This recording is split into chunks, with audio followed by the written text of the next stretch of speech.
So, good morning everyone. Ayan na itong aming ulam ngayon. Meron kaming gagawin na sinangag na sa kanin. Natira namin, nilagay ko sa ref.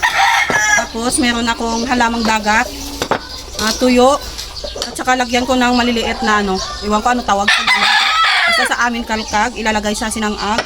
Tapos, meron akong 3 pirasong itlog, at saka onion, saka garlic, kamatis at saka ginisa mix. Asin at saka mantika. Saka lagyan ko ng ampalaya, ng itlog. So umpisa na ako sa pagluluto.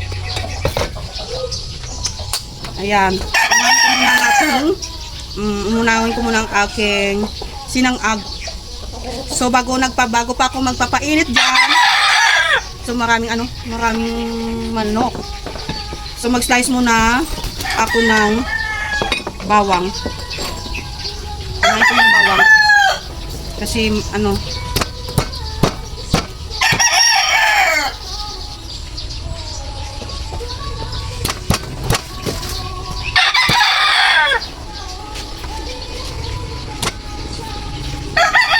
sarap kasi sa sinangag pag maraming bawang.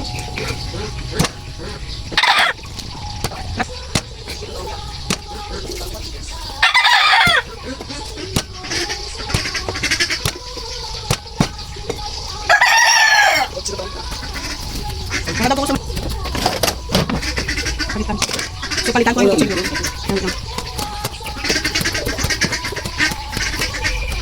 Ito yung ulam namin ngayong umaga.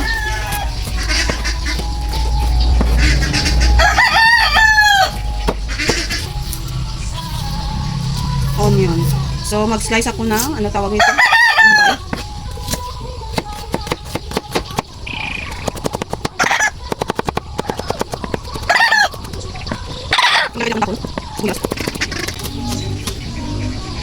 So maglagay muna ako ng mantika habang nagsa-slice kasi na yung ating mantika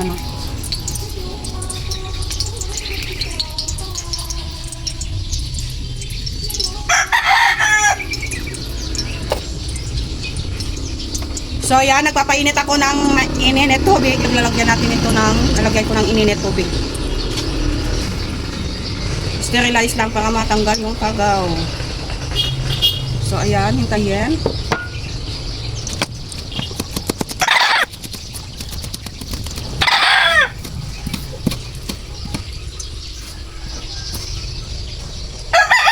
ready ng ating sangkap. Meron ng sibuyas, dahon, sibuyas, saka garlic. Magigisa na po.